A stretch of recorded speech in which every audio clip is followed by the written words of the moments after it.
Hello there.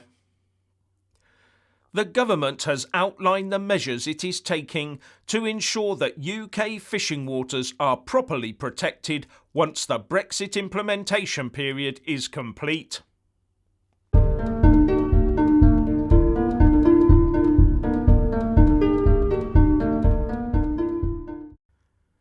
Firstly, as ever, please kick that YouTube algorithm up the backside by giving this video a big fat like. And I'm always uploading new content, so please do check my YouTube channel daily. Now, we all know that UK fishing waters has become the litmus test of Brexit. And some would wonder why all the bother on the UK side, as they argue that the fishing industry is so small compared to the rest of our economy. But that same argument could be made with regard to the Brussels side as well. But both the EU 27 and the UK government understand the political significance of being seen to be the winner where access to UK fishing waters is concerned. Over the decades that we've been a part of this European superstate project, UK coastal communities and the fishing industry have been thrown under the bus for the sake of ever closer union. To the point where UK fishing vessels have been forced out and have been replaced by EU super trawlers scouring our seabeds clean. UK fishermen, their families and their communities were the big losers in this EU game of politics. But now that we're taking back control of our exclusive economic zone, or EEZ, we have the chance to redress that imbalance and put the UK fishing industry back where it should be, enjoying the fruits of UK waters. And bear in mind that the number of UK fishermen has just about halved across the whole UK since we joined the common market back in the 1970s. And the nation should also be strengthened by the increase in food security that taking back control of our EEZ represents. But as in all things politics, there are losers. And the losers this time are the fishermen, families and communities on the EU side.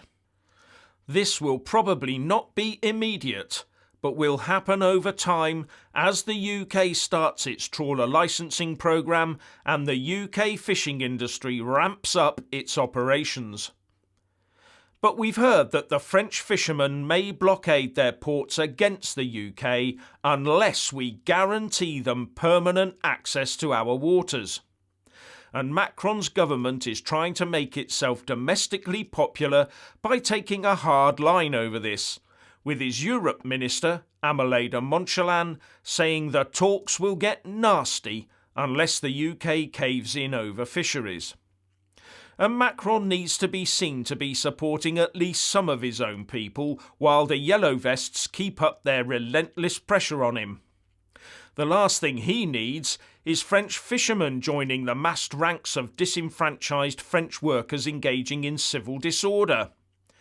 Because it won't take much more for Monsieur Macron to be unceremoniously removed from power by a rather angry bunch of chaps marching him down to the Place de la Concorde with Edith Piaf's No Regrets being played on every public address system in the country. I mean, let's face it, in France they love a bit of a general strike, flag waving and mischief making, don't they?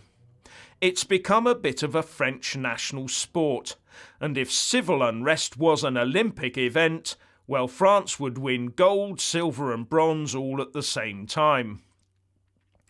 And on top of the French, Danish fishermen say they've been fishing the waters for centuries, so should be allowed to continue. But I say that things move on. Centuries ago, there was no 200-mile EEZ, and there was no such thing as overfishing and government-driven fishing quotas. Now, due to the ability of modern trawler technology to empty the sea so easily and quickly, the seas must be monitored and heavily controlled. So the UK has the right and the duty to control its waters in the way it sees fit. and to do that it needs the proper tools. So it was good to hear the Secretary of State for Environment, Food and Rural Affairs, George Eustice, briefing a House of Lords committee that the UK has taken what he calls sufficient measures to do just that.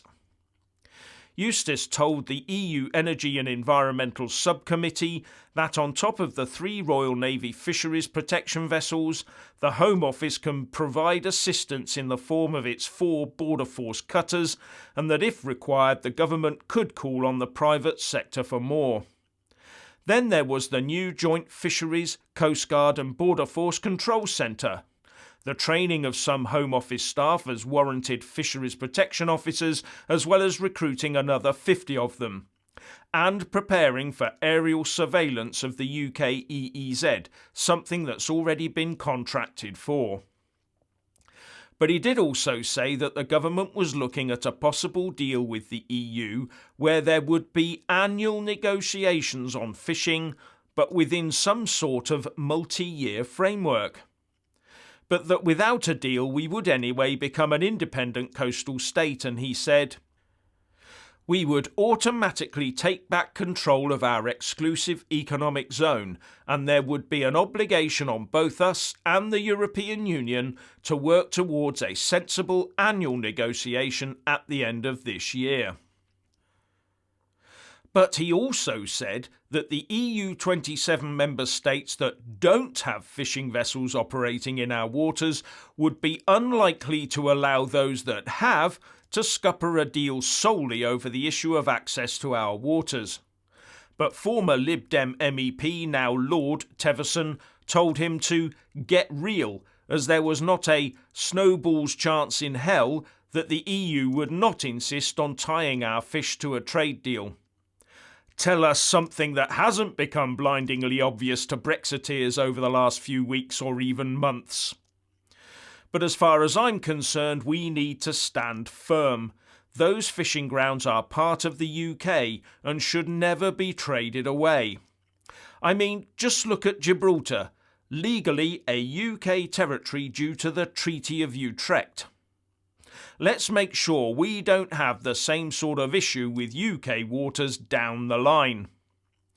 But I will say that I'm not sure that we are properly planning to protect our EEZ interests, because the EU 27 will only ever look for a permanent deal where they maintain the majority access and quotas for UK fish, just as they do at present. And if they don't get that, then one wonders what the EU fishermen will do about it. Remember that the monitoring and controlling of UK trawlers will be relatively easy because they are registered in the UK and will return to a UK port to land their catches. The EU won't let them in their ports. Also, bear in mind that France had about 1,800 fishing vessels over 10 metres in length in 2018, and 195 of them were over 24 metres in length.